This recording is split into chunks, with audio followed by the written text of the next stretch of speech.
आजकल मैं अपने भी अगर सर्कल में देखूं और आप लोगों ने भी नोट किया होगा कि आप अपने सर्कल में अक्सर लोगों को मिलते हैं और वो लोग जो कि बड़े फिट होते हैं, जिनका लाइफस्टाइल भी बड़ा बेहतर होता है, एकदम से पता चलता है जी उनको कैंसर डायग्नोस हो गया है। हम अपने बचपन में देखते थे शाज़ो नादर को इक्का दुक्का हमें कैंसर के केसेस सुनने को मिलते थे। हो सकता है उस वक्त डायग्नोस प्रॉपर तरीके से ना किए जा सके। अभी भी बहुत सारे ऐसे केसेस होते हैं जहाँ पे कैंसर सही बर वक्त डायग्नोस ही नहीं हो पाता।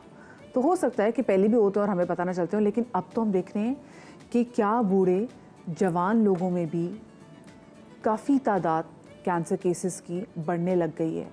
और पाकिस्तान में हम ये स्पेसिफिकली देख रहे हैं कि हमारे अगर उस पूरे रीजन की बात करें, साउथ एशिया रीजन की बात भी करें, तो सबसे ज़्यादा जो ब्रेस्ट कैंसर के केसेस हैं वो जो तेज़ी से पाकिस्तान में फैल रहे हैं, उतनी तेज़ी से वो दूसरे ममालिक में भी नहीं फैल रहे।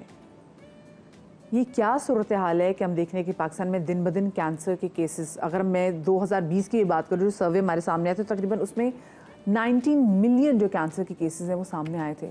और अभी डॉक्टर्स कह रहे हैं कि आने वाले सालों में कहा जा रहा है कि सूरत हाल जो केसेस हैं वो डबल भी हो सकते हैं। ऐसा क्यों है और इट्स कैंसर क्योरेबल, कौन सी चल जाए तो जान बच सकती है? इन तमाम तर सवालात का जो जवाब हैं वो जानने की कोशिश करेंगे। ऑन्कोलॉजिस्ट डॉक्टर हमारे साथ मोहम्मद अफसल मौजूद हैं, उनको शामिल गुफ्तगू करेंगे। अस्सलाम वालेकुम डॉक्टर साहब एंड वेलकम टू सुबह समा। डॉक्टर साहब, ये बचपन में वही बात जो मैं कहती थी कि शाज़ो नादर सुनते थे किसी को कैंसर है, लेकिन अब हमारे दोस्तों में, हमारी फैमिली में कैंसर के हम इतने देख रहे हैं कि जी केसेस सामने आ रहे हैं जी। क्या वजह है इसकी? सबसे पहले तो मदिया, मैं आपका शुक्रिया अदा करूंगा और समा की टीम का कि उन्होंने मुझे इनवाइट किया इस प्लेटफॉर्म पे। बेसिकली जो रीज़न है कैंसर के हम इतने ज़्यादा नंबर्स देख रहे हैं, एक तो आपने जैसे अपने इंट्रो में बात की कि शायद हम डायग्नोज ज़्यादा कर रहे हैं। तो पहले ये होता था कि अगर किसी को कोई बीमारी होती थी तो हम उस स्टेज पे इतनी फैसिलिटीज़ अवेलेबल नहीं थी, CT स्कैन, MRI, जिससे हम डायग्नोज कर पाते। एक तो हमारी डायग्नोस्टिक जो फैसिलिटीज़ हैं वो इम्प्रूव्ड हुई हैं, प्लस सेकेंडली जो हमारा लाइफस्टाइल है उसने भी बहुत हद तक कंट्रीब्यूट किया है कैंसर डेवलपमेंट में। लाइक स्मोकिंग हो गई, अल्कोहल हो गया, कुछ इन्फेक्शंस हो गई। सो ये सारी वो चीज़ें हैं या वो अवामिल हैं जो कैंसर का बाइस बन रहे हैं। और इसी वजह से हम देखते हैं कि आजकल हमारी पॉपुलेशन में जो कैंसर का नंबर है वो एकदम से बढ़ता जा रहा है। और मैं अभी आने से पहले एक सर्वे देख रहा था WHO का, जिसमें उन्होंने बताया कि लास्ट 2022 का सर्वे था, जिसमें उन्होंने बताया कि तकरीबन 10 million cases all around the world diagnose हुए विद कैंसर। और अगर इसी तरह से हम चलते रहे तो बाय 2032 2032 में हम ये डबल फिगर कर जाएंगे, यानी कि 20 मिलियन हो जाएगा, विच इज़ वेरी अलार्मिंग। ये तो मैं तो यहाँ पे ये भी पढ़ी हूँ कि न्यू केस में अगर पाकिस्तान की बात करें तो मैं खुद भी ज़रा डर गई हूँ कि पाकिस्तान में भाई ये क्या हो रहा है कि हमारी कौन सा कैंसर जो है पाकिस्तान में अगर मैं बात करूं तो वो सबसे ज़्यादा बढ़ने वाला कैंसर है। पाकिस्तान में अगर कैंसर की बात की जाए तो सबसे ज़्यादा जो हमारे पास डेटा मौजूद है वो ब्रेस्ट कैंसर के हवाले से है कि ख़वातीन में सबसे ज़्यादा ब्रेस्ट कैंसर पाया जाता है और ऑल ओवर द कैंसर्स भी। उसके बाद अगर हम इसको फर्दर डिवाइड कर दें कि मेल में या मर्दों में कौन सा कैंसर कॉमन है, तो उसमें लंग कैंसर है, प्रोस्टेट कैंसर है।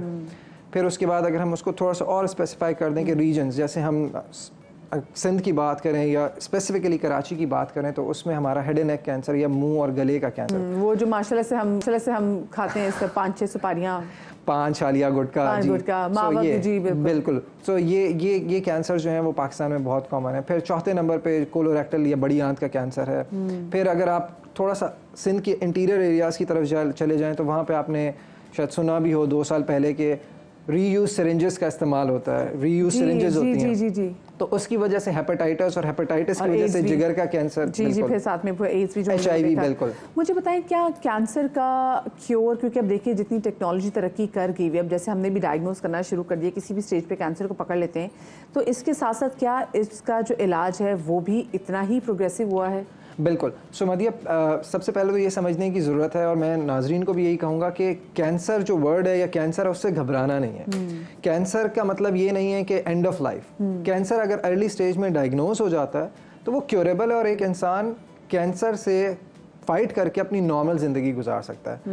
असल में हमारे पास या तो फैसिलिटीज़ अवेलेबल नहीं होती या नेग्लिजेंस होती है, जिसकी वजह से हम उसको चीज़ को काफ़ी लंबे अरसे तक प्रोलॉन्ग करते हैं और अल्टीमेटली वो स्टेज अप हो जाती है, स्टेज 4 हो जाता है, जिसमें हमें पता चलता है या हम उसके साथ डॉक्टर के पास जाते हैं तब वो उस स्टेज में आके ये इनक्योरेबल होता है। लेकिन स्टेज 1 से लेकर स्टेज 3 तक कैंसर क्योरेबल है और कैंसर से फाइट करके लोग अपनी नॉर्मल ज़िंदगी गुजार रहे होते हैं। अच्छा डॉक्टर साहब, मैं एक जगह पढ़ रही थी, उसमें था कि कोविड के बाद से कैंसर के केसेस भी हम देख रहे हैं कि बड़े ज़्यादा बढ़े हैं। इज़ इट समथिंग कि कोविड ने आते साथ जो कैंसर हमारे सेल्स से उनको ट्रिगर कर दिया, क्योंकि हमने सर्च देखा है कैंसर केसेस में उसके बाद? सो ऑनेस्टली स्पीकिंग इस तरह का कोई डेटा अभी तक आया नहीं है जिसमें प्रूव किया गया हो कि कोविड की एसोसिएशन है विद कैंसर या कैंसर सर्ज की वजह से। लेकिन शायद अब थोड़ा सा हम लोग अपनी सेहत के बारे में कोविड के बाद थोड़ा सा कॉन्शियस हो गए हैं कि ज़रा सा सांस फूलने लग जाए, ज़रा सी अपनी बॉडी वेट को लूज़ करता हुआ देखें या थोड़ा सा अनवेल देखें तो हम फ़ौरन से सोचते हैं कि यार जाएं, कोई ऐसी बीमारी तो नहीं हमारे अंदर चल रही जो बहुत लंबे अरसे तक हो या जिसकी वजह से हम आगे चल के कोई खुदा न खास्ता कोई कॉन्सिक्वेंसेस हमें उसको बर्दाश्त करने पड़े। तो शायद उसकी वजह से हम देख रहे हैं कि लोग जो है वो अस्पतालों की तरफ आते हैं, अपने आप को डायग्नोस करवाते हैं या स्क्रीन करवाते हैं एटलीस्ट। तो शायद ये वजह हो सकती है। डॉक्टर साहब, कीमोथेरेपी और जो कैंसर का ऑफ कोर्स जो इलाज है वो बहुत पेनफुल भी होता है। सो क्या इसमें कुछ जिद्दत आई है कि हाँ। जो पेनलेस इलाज हो लोगों का? सही। सो अब एक जनरल कॉन्सेप्ट ये है कि कैंसर डायग्नोज हो गया तो कीमोथेरेपी अल्टीमेट इलाज है या वही बस इलाज है। सो जैसे साइंस ने इतनी तरक्की की है तो इसी हवाले से ऑन्कोलॉजी डिपार्टमेंट या ऑन्कोलॉजी की फील्ड में भी बहुत ज़्यादा तरक्की हुई है। पहले सिर्फ कैंसर का इलाज कीमोथेरेपी था, अब इम्यूनोथेरेपी या वो ड्रग्स जो आपके अपने इम्यून सिस्टम को एक्टिवेट करती हैं वो आ गई हैं, जिनके वो कोई साइड इफेक्ट नहीं है, उल्टी मतली बालों का गिरना वो सारे साइड इफेक्ट नहीं है। इवन जब तो पिल भी आ गई हैं कैंसर के मर्ज को ट्रीट करने के लिए। डिफरेंट टाइप के कैंसर्स में डिफरेंट टाइप की पिल्स अवेलेबल होती हैं जो हम मरीज़ को देते हैं। और जैसे शुगर या ब्लड प्रेशर की दवा वो मरीज़ लेता है एक गोली या 2 गोली, उसी तरह वो दवाइयाँ लेनी होती हैं और वो अपनी ज़िंदगी नॉर्मल गुजार रहे होते हैं। सो या बहुत सारी एडवांसमेंट है। सही। अच्छा, क्योंकि देखिए 4 फरवरी को दुनिया भर में कैंसर के हवाले से, इसके अवेयरनेस के हवाले से दिन मनाया जाता है, लेकिन क्योंकि वो संडे है तो हमने सोचा कि हम आज फ्राइडे को इस हवाले से बात कर लें। डॉक्टर साहब, जाते तो मुझे 2 चीज़ें मैं जल्दी से पूछना चाहूँगी। एक तो मुझे ये बताइएगा कि जो कैंसर पेशेंट रहता है, ठीक है, उसको तो हम कहते हैं कि अपनी विल पावर दिखाओ, जिसके आसपास लोग हैं वो विल पावर से भी ज़्यादा काम करते हैं, बहुत ज़्यादा। उनका क्या बर्ताव होना चाहिए घर में अगर कोई पेशेंट हो? क्योंकि हम कैंसर का सुनते हैं और लिटरली अगर हमारे किसी प्यारों को तो साथ में हमें भी ऐसा लगता है कि हम इससे तो मैं कहता हूँ कि कैंसर की जो ट्रीटमेंट है ना वो सिर्फ डॉक्टर और मरीज के दरमियान नहीं है, पूरा जो सिस्टम है यानी कि उसका जो सपोर्टिंग सिस्टम है जिसमें उसके घर के फैमिली मेम्बर्स आ गए, कम्युनिटी पे लोग आ गए, उन सबको उसका साथ देना चाहिए। अनफॉर्चुनेटली हमारे यहाँ ये होता है कि ओ इसको कैंसर हो गया, इससे आइसोलेट हो जाओ, इसको आइसोलेट कर दो। ऐसा नहीं होना चाहिए, हमें उसको सपोर्ट करना चाहिए, उसका साथ देना चाहिए। और जब वो कैंसर से फ्री हो जाए तो उसको एज ए रोल मॉडल दूसरे लोगों के लिए एज अ रोल मॉडल के तौर पे प्रेजेंट करना चाहिए कि यार अपनी स्टोरीज बताओ, कैसे तुमने इसको फाइट किया। तो ये मेरे ख्याल से एक मोटिवेटिंग हो सकता है। अच्छा, और एक और ख़वातीन लोग ये भी सुनिएगा गौर से कि जी बर्थ कंट्रोलिंग पिल्स जो उसका एक्सेसिव जो उसका इस्तेमाल है वो भी कैंसर का बायस बनता है? बिल्कुल, बर्थ कंट्रोल पिल्स जो हैं वो ब्रेस्ट कैंसर और सर्विकल कैंसर का रिस्क हो सकती हैं। तो बहुत ज़्यादा लंबे अरसे तक बर्थ कंट्रोल पिल्स का इस्तेमाल करना या अनडायरेक्टेडली यानी कि अपने डॉक्टर की हिदायत के बगैर बहुत ज़्यादा लंबे अरसे तक इस्तेमाल करना बिल्कुल नुकसानदेह हो सकता है और ये ब्रेस्ट और सर्विकल कैंसर का बायस बन सकता है। Thank you so much. Doctor Mohammad Afsar साहब हमारे साथ मौजूद थे। हमने कोशिश की कि मुख्तसर से वक्त में जितने भी मैं सवालात पूछ सकूं मैं उनसे सवाल ज़रूर पूछूं ताकि आप लोगों तक ये अवेयरनेस पहुंचे। सो कोशिश करें जी अपना लाइफस्टाइल थोड़ा बहुत बेहतर करें। घर में अगर ऑफिस में अगर आपकी सीढ़ियाँ तो सीढ़ियाँ इस्तेमाल करें। हम लोग लिफ्ट, मैं भी लिफ्ट ही ढूंढती, लेकिन क्या करें भाई 16वीं मंजिल पे हमारा स्टूडियो तो हमारे लिफ्ट के बगैर गुजारा नहीं। बट अगर आप मैनेज कर सकते हैं तो प्लीज़ डू डैट।